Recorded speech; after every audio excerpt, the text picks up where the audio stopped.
Praise the lord. మన ప్రభువును మన రక్షకుడైన యేసుక్రీస్తు వారి శ్రేష్టమైన నామంలో మీ అందరికీ మా హృదయపూర్వక వందనములు. ఈరోజు దేవుని వాక్యము, యేసు ఆ చిరక పుచ్చుకొని సమాప్తమైనదని చెప్పి తల వంచి ఆత్మను అప్పగించెను. యోహాను సువార్త 19వ అధ్యాయము 30వ వచనము. When he had received the drink, Jesus said, it is finished. With that he bowed his head, gave up his spirit. Gospel of John chapter 19 verse 30. ఈ రోజుకు గాను కృపగలిగిన దేవుడు మనకు అనుగ్రహించిన వాక్య భాగమును బట్టి ధ్యానించుకుందాము. ప్రభునందు ప్రియమైన సహోదరి సహోదరులారా, నిన్నటి దినమున జరిగినటువంటి లేదా జ్ఞాపకము చేసుకున్న గుడ్ ఫ్రైడే అనగా యేసు శిలువపై మరణించినటువంటి దినము. అయితే రేపటి దినము అయినటువంటి పునరుత్థాన దినము లేదా యేసుక్రీస్తు వారు తిరిగి లేపబడినటువంటి రోజు, ఈ మధ్య ఉన్నటువంటి ఈ రోజున అనగా శనివారం కూడా చాలా ప్రాముఖ్యమైన దినమే. సాధారణంగా యూదులు ఈ శనివారమును ఎంతో పవిత్రముగా భావిస్తారు. విశ్రాంతి దినముగా చెప్పబడినటువంటి ఈ శనివారము వారు ఏ పని చేయరు. అందు నిమిత్తమునే వాక్యములో వ్రాయబడి ఉంది, ఆ దినము సిద్ధపరచు దినము. మరుసటి విశ్రాంతి దినము మహాదినము గనుక ఆ దేహములు విశ్రాంతి దినమున శిలువ మీద ఉండకుండునట్లు వారి కాళ్ళు విరగగొట్టించి వారిని తీసివేయించమని యూదులు పిలాతును అడిగారు. ఈ విశ్రాంతి దినమును ఇప్పటికీ యూదులు పాటిస్తారు. అయితే ఈరోజు వాక్య భాగములో యేసయ్య శిలువపై పలికినటువంటి మాటను చూస్తే సమాప్తమైనది అని. ఏం సమాప్తమైనది అంటే భూమిపైన ఆయన వచ్చినటువంటి కార్యము సమాప్తమైనది అని దాని అర్థం. ఆయన చనిపోయిన తరువాత 3వ రోజు అయినటువంటి ఆదివారమున లేపబడడానికి కారణం ఏంటి? ఈ గ్యాప్లో అనగా ఈ విశ్రాంతి దినమందు ఎందుకు ఆయన మృతుల్లో నుండి లేవలేదు అంటే బైబిలు చాలా సుస్పష్టముగా సెలవిస్తుంది, తెలియజేస్తుంది. ఆయన ఈ రోజున ఆత్మలుగా ఉన్న చెరలో ఉన్న వారి దగ్గరికి వెళ్ళాడు. సమాప్తము అంటే ఇక యేసయ్య పని అయిపోయింది, లేడు, ఇక రాడు అని కాదు. ఈ లోక సంబంధమైన ఆయన నిర్వర్తించాల్సిన పని ఆయన పరిపూర్ణముగా ముగించాడు. యేసుక్రీస్తు వారు ఎక్కడికి వెళ్ళారండి అంటే మనము ఒక మాట గమనించవచ్చు. ఆయన సిలువలో ఉండగా ఆయనతో పాటు సిలువ వేయబడిన 2 దొంగల్లో ఒక దొంగ మారు మనస్సు కలిగి ఆయన నిజమైన లోకరక్షకుడు, దేవుని కుమారుడు అని గ్రహించి నన్ను జ్ఞాపకం చేసుకో ప్రభువా అన్నప్పుడు యేసయ్య పలికిన మాట ఏంటండి? నీవు నాతో కూడా పరదైసులో ఉంటావు అని. అనగా యేసయ్య పరదైసుకు వెళ్ళినట్లు వాక్యములో వ్రాయబడి ఉంది.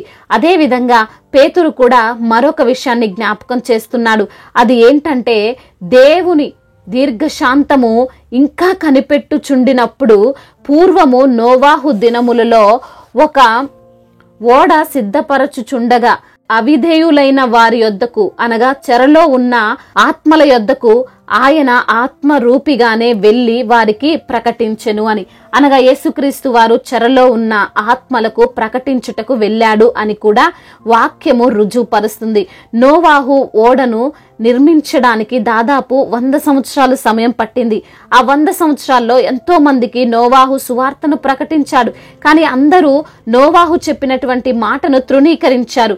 నీవు చెబుతుంది అబద్ధం అన్నారు, నీకు మైండ్ పనిచేయడం లేదు అని కూడా దూషించారు. ఇవన్నీ చేయడాన్నే భక్తుడు అంటున్నాడు, వాక్యము సెలవిస్తుంది అవిధేయులు అని. అయినా సరే వారిని యేసయ్య వదిలేశాడా? వారి కర్మకు వారే బాధ్యులను విడిచిపెట్టాడా? ఆత్మరూపిగా వెళ్లి చెరలో ఉన్న వారికి ఆయన ప్రకటించాడు. ఈ రోజున, ఈ శనివారం రోజున రక్షకుడు, విమోచకుడైన యేసయ్య ఆయనను నమ్మని వారికి, ఆయనను విశ్వసించని వారికి మరొకసారి తెలియబరుస్తున్నాడు. ఇప్పటికైనా మారు మనసు పొందుకోండి, నిత్య ఆ మరణము నుండి రక్షించబడండి అని దేవుడు ఈరోజు జ్ఞాపకం చేస్తున్నాడు. ఈ రోజున నోవాహు దినములలో ఉన్నవారు అనేక మంది మన మధ్య ఉన్నారు కదండి. వారు మన బిడ్డలైనా, మన స్నేహితులైనా, మన బంధువులైనా, ఎవరైనా అయి ఉండొచ్చు. వారికి మనం ఎన్నిసార్లు చెప్పినా వినలేదు, పైగా మనల్నే పిచ్చివారు అంటుంటారు. అటువంటి వారు నిజంగానే మన మధ్య ఉన్నారు. ఈ గుడ్ ఫ్రైడే ద్వారా వారు సత్యము తెలుసుకొనున్నట్లుగా ప్రార్థించుదాం. ఆయన రక్షించే దేవుడు, దీర్ఘశాంతుడైన దేవుడు అని వారు గ్రహించినట్లు దేవుణ్ణి అడుగుదాం. నమ్మిన వారు అందరూ రక్షించబడతారు. నిత్య అగ్నిని, రెండవ మరణమును వారు చూడకుండా నిత్యము బ్రతుకున్నట్లు మనము ప్రయాసపడదాం. ఆయన సజీవుడు, మొరలను ఆలకించి కాపాడి తన యొక్క కాపుదలలో మనల్ని భద్రపరుస్తాడు గనుక యేసయ్యపై విశ్వాసముతో జీవించుదాం. దేవుడు ఈ మాటలను దీవించి మన హృదయములో ఫలింప చేయునుగాక. వాక్య భాగమును బట్టి ప్రార్థించుకుందాము. ప్రతి ఒక్కరు కూడా ప్రార్థనలో ఏకీభవించగలరు. ప్రార్థన.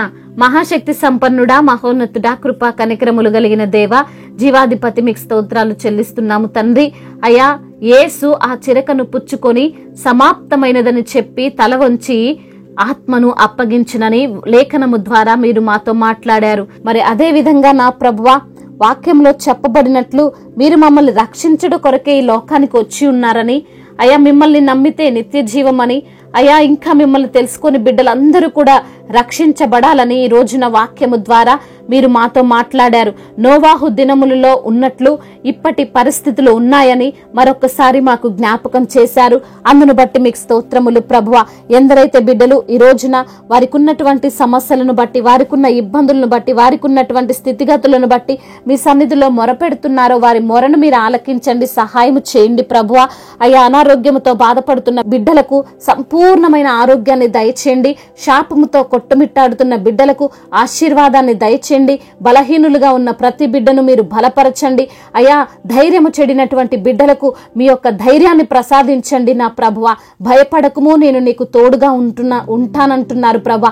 దిగులు పడకము, నేను నీ దేవుడనంటున్నారయ్యా. అట్టి ధైర్యాన్ని ప్రతి బిడ్డకు మీరు అనుగ్రహించండి తండ్రి. ఆర్థిక సమస్యలతో, అప్పుల భారాలతో కృంగిపోతున్న ప్రతి బిడ్డను మీరు లేవనెత్తండి. అప్పు తీర్చుకునే సామర్థ్యాన్ని దయచేయండి. అయా, ఎక్కడ చూసినా తండ్రి శాంతి సమాధానము లేకుండా అయా బిడ్డలు జీవిస్తున్నారు. వారికి శాంతిని, సమాధానాన్ని దయచేయండి. కుటుంబంలో నెమ్మదిని దయచేయండి. భార్యాభర్తల మధ్య విభేదాలు అయా మరి తండ్రి వారి మధ్య ఏలుబడి చేస్తున్న అంధకార దురాత్మ శక్తులన్నిటినీ యేసు నామంలో లయపరచండి. ఒకరినొకరు అర్థం చేసుకుని జీవించేటువంటి భాగ్యాన్ని దయచేయండి.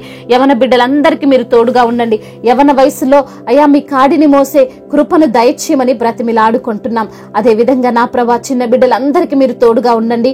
అయా, వివాహాల విషయంలో తండ్రి మీ చిత్తమును అయా బిడ్డలకు బయలుపరచమని బ్రతిమిలాడుకుంటున్నాం. అయా, డ్రగ్స్ ఎడిక్షన్ నుంచి బిడ్డలకు విడుదల దయచేయండి. త్రాగుడు వ్యసనాల నుండి బిడ్డలకు విడుదల దయచేయండి.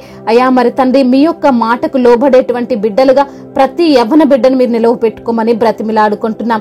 చేతి పని చేసుకునే ప్రతి బిడ్డకు మీరు తోడుగా ఉండండి. అయా, బిజినెస్ చేస్తున్న వారందరికీ అయా మీ యొక్క జ్ఞానాన్ని ప్రసాదించమని బ్రతిమిలాడుకుంటున్నాం. ఎటువంటి నష్టాలను వారు అనుభవించకుండా మీ యొక్క కృప చేత వారిని జ్ఞాపకం చేసుకుని అయా మీరే వారిని అభివృద్ధి పరచమని వేడుకుంటున్నాం. అదే విధంగా నా తండ్రి, అనాథల పట్ల, అభాగ్యుల పట్ల అయా కరుణ చూపే దేవుడో, వారిపైన జాలి చూపే దేవుడో తండ్రి, ప్రతి బిడ్డను మీ చేతికి అప్పగిస్తున్నాము తండ్రి. విధవరాళ్ల పక్షముగా మీరుండి న్యాయమును తీర్చండి. వారి కన్నీటిని తుడవండి. అయ్యా, వారి అక్కర్లను మీరు తీర్చమని బ్రతిమిలాడుకుంటున్నాం.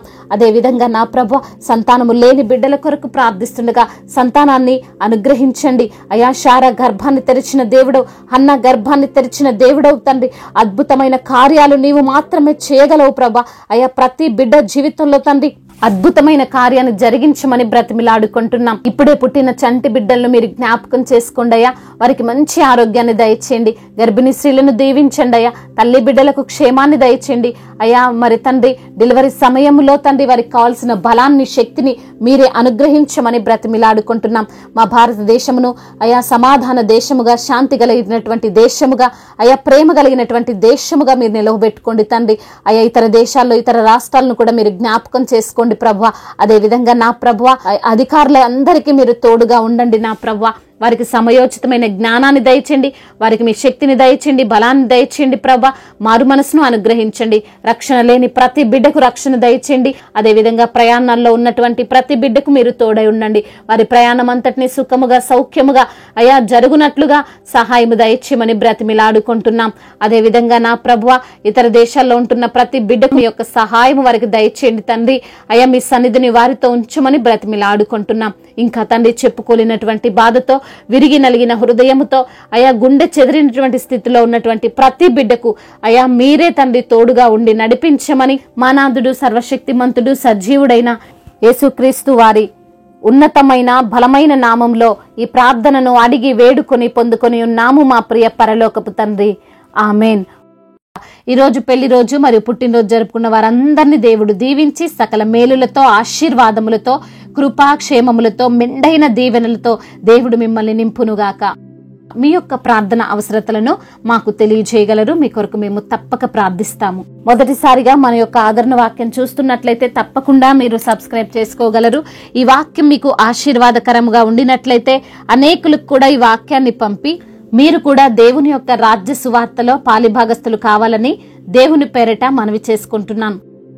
మీ గాడ్ బ్లెస్ యు ఆల్. దేవుడు మిమ్మల్ని దీవించి బలపరిచి స్థిరపరచునుగాక.